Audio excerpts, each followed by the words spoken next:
Good evening, everyone. Welcome to our final session from this stellar round that has come around very, very quickly. So, tonight is session 9 and it is about scaling. So, looking at what you need to do to take your solid structure, so something that's got those foundations in place, has identified the ideal client, and has identified how to solve that ideal client's problem, and is delivering that, but wants to then ramp things up and ramp them up so that you're achieving your definition of success, not other people's. Hey, Narelle, nice to see you here. Everyone else, hi, Kelly. Beautiful. Claire, hello. Thank you. They're super cute. They're which way? They're icy poles. I've got the best earring collection like ever. Crazy stuff. Yeah, so hey Lee. Yeah, so the party's there's a party for the night last night. It's just about to start. So hopefully you're all drunk because I sure as hell am. No, I'm just kidding. Okay, so yes, we're looking at scaling. So one of the first things, and remember, pop up questions in the chat there. I can see those, and can cater for your questions around the different topics. Hopefully, you've had a look at the content in the portal, and remember, you can go back and look at whatever you need whenever you need. You always have access to that, and I will always be adding bits and pieces in there. So you might find that you log in, and it takes you back to a page like a module that you've previously done, but it'll be because there's new content in there and it'll want you to look at that before you move forward. So the first thing is I think it's important to identify that when we're talking about scaling, we want to be making sure that your business is, working in the most efficient capacity and bringing in the money that you want and allowing you to leverage your time and your effort. So it doesn't necessarily mean having a massive team or having a huge revenue. You've got to identify what your definition of success is, and leverage and scale to achieve that. So I think the best ways to do that personally are all about leverage. And so making sure that you've got the right people on your team to help you access more time, more ideas, more solutions than you can on your own. So teams is a really, really important one. And then, of course, there's packaging your solutions, and making sure that you have the processes and those systems in place that we've spoken about so that the journey for your client is consistent and efficient and effective. So I want to talk about the different types of teams that you can have in your business. You can have, and I've spoken about this in the recording on the portal, but as always, I'll just touch base with it all again. You can have subcontractors on your team, or you can have contractors on your team, or you can be collaborating with other business owners to provide a more comprehensive solution to your clients. And also just remembering that when you're building your team, and this is what Virtually Yours, the network is all about, is about building that community so that you have a lot more resources and solutions available to you. So getting to know other people that do things that you don't, so that when you need those bits and pieces to, bring your project together, you know who you can tap into for that. So that makes you more effective, more efficient, and more valuable. So you don't even need to have people on your team, effectively, so long as you have a quality community that you've built. Now, contractors is what I use in my business. So I used to be providing services to my own clients, and I could use subcontractors there to support them. For example, if I'm doing a job and I need some help with some design work for a particular client or some copywriting for a particular client, I could always subcontract to them, and we'd work on the project for the client. But I actually prefer to just have contractors that help me in my business so that I can support my clients directly wherever possible. So instead of having a subcontractor coming in here and teaching you or training someone to come in and teach you, this is the stuff I want to do. So my contractors, I hire them to do the things in my business that I'm not as effective or might not even have any of the skills to do. So the people that I contract out to answer my phones because I suck at that. They do a lot of my dotting the T's and crossing the I's again because I'm a lion. I am big picture. I have someone who supports me with my copywriting, even though I love to write. I think it's really good to have not only another pair of eyes to look over your work, but also sometimes I like to write creatively, but I don't like to write sales pages, and I'm not always great at writing blog posts. If it's for a particular, like trying to achieve a particular outcome, if it's opinion piece, fine. But if it's more of a marketing type thing, then I need support from my copywriter. And sometimes I'll need some support with tech stuff or support with following people up or making sure processes are being undertaken. So I have those people that help me in my business, and they are contractors. I could have them as staff. I could hire staff to do that sort of stuff as well. What they're doing is effectively the same thing. Picture here's fine. Good. Okay. So Kelly, hopefully I'm looking better for you than normal. So long as the I don't know what that would be. So long as the audio is working, which is because I've upgraded my microphone. Maybe the camera can't handle the awesome of the microphone, and I do need to upgrade my camera, but that sounds like it's more of a internet thing. Anyway, so let me know if it's a more of an issue. So anyway, you can have staff to support you in your business like that too, and you'll be talking to a lot of clients about the pros and cons of having a contractor, which is you, versus having staff. I'm not really interested in having staff. I love the flexibility of having my contractors who I call on as needed to do stuff as it pops up. I think I would find having staff stressful. But you might find having staff works for you if you've got really consistent ongoing work that needs to be completed for your business or for your clients. So you might have staff come in, and there's a lot of VAs I know who do have staff, and you just got to remember that it's really good to have a HR company that you can tap into to make sure you've got all of the processes in place that you need to, the documentation and the money side of things and everything to make sure that that's all legal and above board.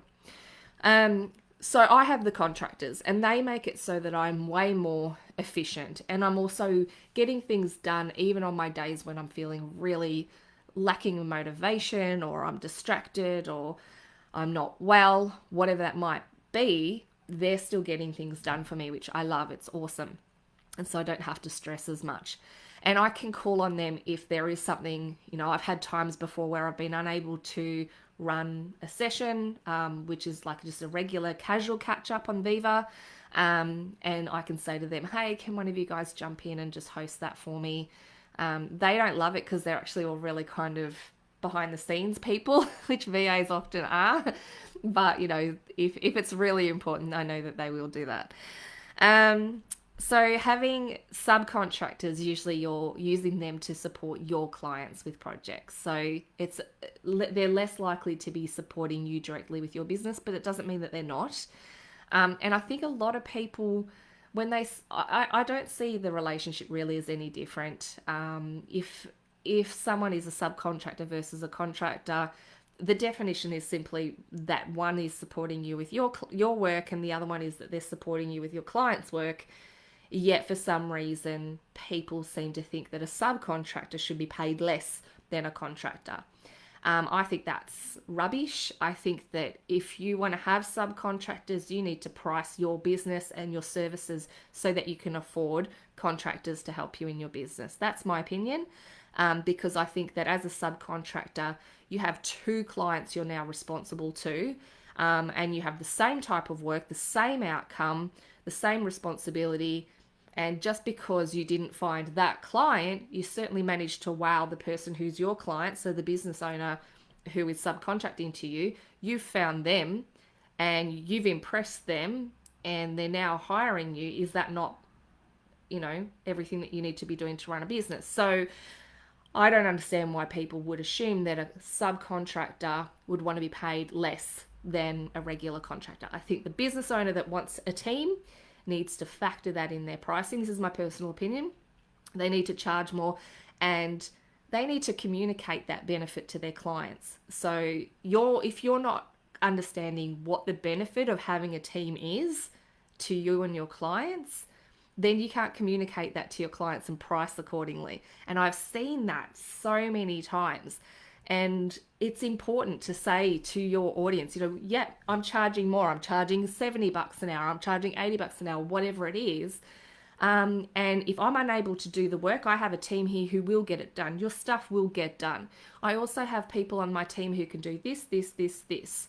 So we are in-house. We can get all these different things done. We can, make sure that they are loyal and consistently providing those services because we're not underpaying them. But the main thing, the main value is that having a team versus that you manage well, and you have to do that, you have to manage them well, versus having a VA who's an individual, is that they're more likely to be able to help you even if they're not well, or if something comes up. They're going to have access to more people to back them up. Now, that's not to say that if you're running your business as an individual, that you can't have that stuff in place. I highly recommend that you do, and that you understand the value of that. So when you're building your community and you're connecting with those other VAs, look at who you can have support you if something does go wrong. So what's your contingency plan? And that's where you can be more valuable to your clients. If you can have a solid contingency plan in place that says, okay, if I get hit by a truck, or if I get sick, or if my kids get sick, or we want to go on holidays, this is how things will roll out. And it's not that things will just shut down. It's that this person can step in because they know these processes. This is how, this is what's going to happen there. We can do this here and we can do that there, and have solutions. So I know some businesses that partner with other businesses who are providing the same service as them, and they actually back each other up with their clients when they go away, and they refer clients to each other. And it's not a competitive mindset. It's a help each other grow their business mindset, which is really, really awesome. So you can do that as well. In terms of having contractors and obviously your clients and stuff, in the portal there are templates for you. So for subcontractor agreement and client agreement. So make sure you use those. They're really, really good. They've been developed by Doortech, and Christine at Doortech specializes in putting together documentation and templates and things like that. And she's created them specifically for Virtually Yours. Okay, so the next thing, apart from building your team, is looking at packaging. And so I think a lot of people are really scared about packaging because, one, sometimes they're not confident to sell the price of the package, and two, they're confused or worried about anything the variables within a package. So when you're starting off your business, it can be, depending on what services you're offering, it can be very hard to package at the start. Some services you can just start with packaging. Like if you're doing graphic design, you can just start with packages. You have a number of edits and the type of design work, and you package it. If you're doing websites, same thing. You have your set specifics in there. I don't, number of pages and stuff like that is old packaging technique as far as I'm concerned. When we were doing websites in Dreamweaver and it was all HTML, each page would have to be created and it was a pain in the neck. So per page made sense. Now with a CMS, unless they want you to design every page, creating pages takes 2 seconds. So it's all about creating the template and creating the key content, and thinking about whether you can support them with SEO, with the design, with copywriting, and so you can package that sort of stuff. But if it is more of that EA type work, or it's and social media is another one you can package. But if it's more EA type work and that can be really hard to package, you might actually just decide not to, or you might start to look at, especially when you understand what your ideal client needs from you, you can package parts, the consistent, ongoing, regular stuff you can package, and then just have the ad hoc stuff there that's, calculated on an as needed basis. So for example, I might say to one of my team members, look, I want you to create this newsletter for me each week. I want you to post these things, schedule this social media for me each week. And I want this podcast loaded up and all that sort of stuff each month, or no, each fortnight. And they're my consistent ones, and I want a price to do those. I will need ongoing bits and pieces throughout the month, and that can be done on an hourly rate if that works out better for you.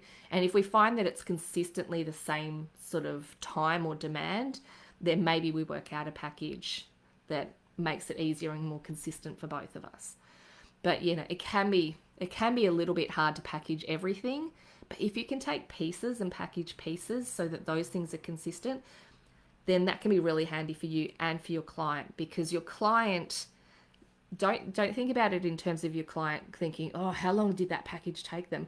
The client needs to budget, and if I know every month that stuff's going to get done and it costs this amount, I no longer have to think about how long it takes to get done. And as my VA gets faster and more efficient at it, then I'm not penalizing them for that by paying them less. I want to reward them for their efficiency, and your best clients will. So, but then I can budget for it, and I know what my outcomes are that I expect, and I know what it's going to cost me. And then the other bits and pieces we just do on an as you go kind of basis. If that works for you, then yeah, I encourage that. So, with your final assignment for Stellar course, I ask you a series of questions to help you try to work out a package for your clients. So I'd love to see what you come up with for this, and whether you need any tweaking or any feedback around it, because people do tend to have real blocks around packaging. And I think sometimes it's easier to justify an hourly rate than a package rate. But when you start talking about outcomes rather than hours and the benefit of that, it gets easier. So, I mean, I've had clients before who would say, okay, I don't want you to give me a package rate for a website. I want it to be hourly. And I'd go, oh, that's all right. So the package is $1,800 for the website, no matter how long it takes me to do it. Obviously within this criteria. So we've set like our criteria for what the outcome of the website is. But if I do it hourly, it's 100 plus GST per hour, and that will be 300 if it takes me 3 hours. It'll be 2,000 if it takes me 20 hours. I can't really say at this point how long it's going to take. And 100% of the time they go with the package rate, because when you're pricing things per hour, you're not actually giving a price for a lot of things. You might say it's $50 an hour and I'll cap it at 2 hours, but is it going to get done within that 2 hours? You need to know for sure. And if you do know for sure, why didn't you package it? So I think it's really important, wherever possible, to get your client to focus on outcomes rather than time. Yes, you're saving them time, their time. Saving their time. It's not about your time. It's about their time. And the amount of time they take to do it is different to the amount of time you take to do it. So turn their focus away from how long you're spending on something and get them to focus on what you're delivering, and then how much they can now spend time on something else. So they're two different things entirely. Okie doke. So they are the things that I wanted to talk about tonight around scaling. Do you have any questions? I think when you build up your team and you have your processes in place, you can scale as much as you want. You've just got to know where you want to take it. So any questions? And then I'll just touch on where to next. Oh, and then we're done. Crazy times. Just going to have some water. So I just talked at you for 20 minutes. And remember, if there's no questions, please type no questions. So I know you're there and you can hear me okay.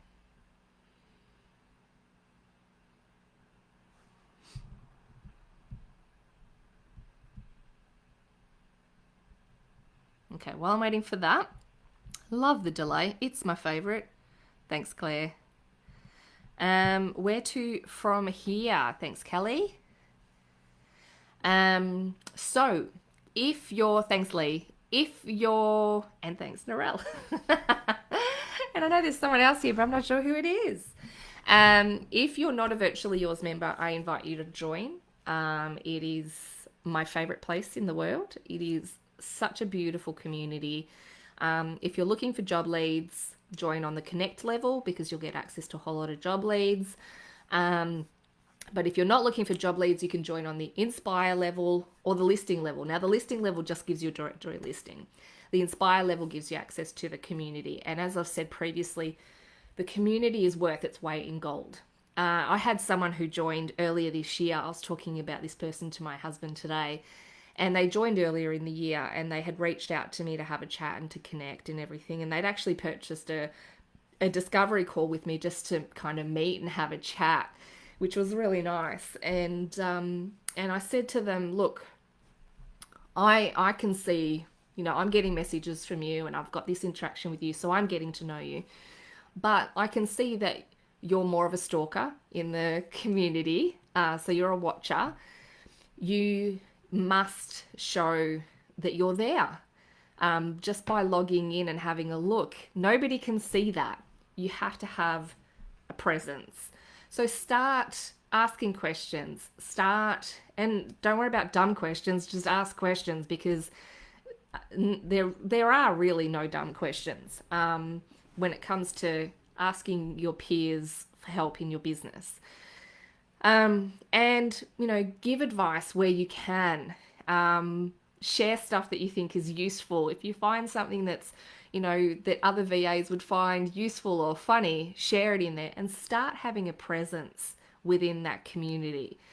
And so this VA started doing that, and I could see that they were putting this effort in and starting to connect with people, and I could tell that they were reaching out to people to support them with areas of their business that they were a specialist in. And I'm pretty sure they joined at the start of the year. They now have reached their financial goals that they had planned for January next year. They've already reached those financial goals, they were telling me today. And they have made some incredible connections within the community, and they're a name that everyone knows. And so when people say, I'm looking for a person with these particular skills, this name comes up all the time because they have shared and they have given their advice, and they've been so supportive of other people and been so present that they now have a sales team for them and a support crew for them within that community. So when you join a community, if you're joining Virtually Yours or if you're joining another community, make it work for you. It doesn't have to be of a, sell mindset. It has to be I want to get to know people mindset and build my community, and we can help each other and we can grow together. And it works. It truly, truly works.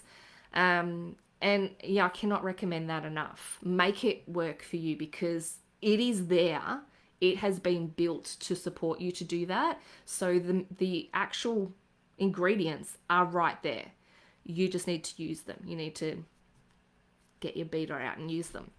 So that is the first thing. I'd really, really love to see you on the Virtually Yours network if you're not already there.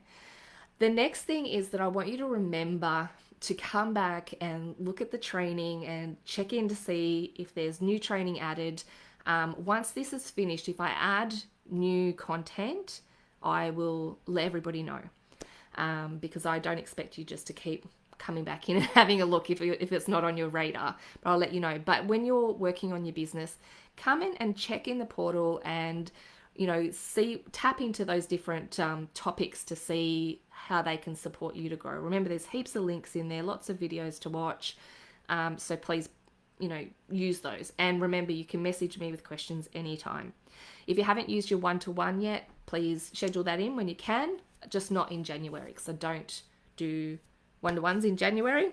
The next thing is to try to be an advocate for the industry. You know now what the industry is all about. You know how varied the services are, and you know that virtual assistants is an industry, not a title. You might be a virtual assistant, same as someone might be a tradie. You might be within the virtual assistant industry, just like someone might be in hospitality industry, but you are a specialist in whatever it is that you choose to be a specialist in.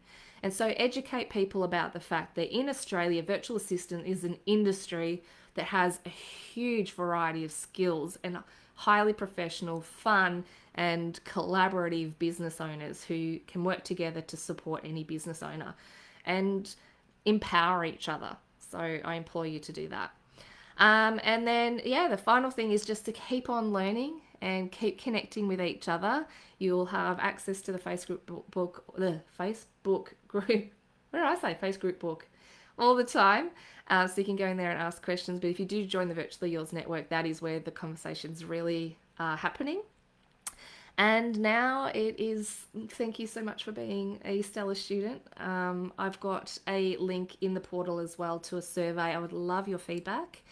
If you've got any insights, any ideas, any thoughts, please share them with me. But I just really want to thank you for being coming along for the ride, and hopefully, this content will help you make sure that your business is something that you love, and make sure that you look after you while you're running your business, because you are more important than your business. Oh, thank you, Claire. I appreciate that very much. This is always the hardest bit, is finishing off. I kind of want to just hang out. Yeah. My pleasure. My pleasure. No, I thank you for everything that you've done as well, and for sharing your thoughts and coming along to the sessions. It's really, you inspire me when you do that. Thank you, Narelle. Yeah, exactly. And honestly, I've seen Stellar students do amazing things because you have all the tools there, and you know that if there's something missing, a specific piece that's missing, you let me know and I will help find the person that can fill that gap for you. And you've got everything that you need to make it fantastic. You've got the reality check, but also the tools to make it fantastic and make it fun and make it yours.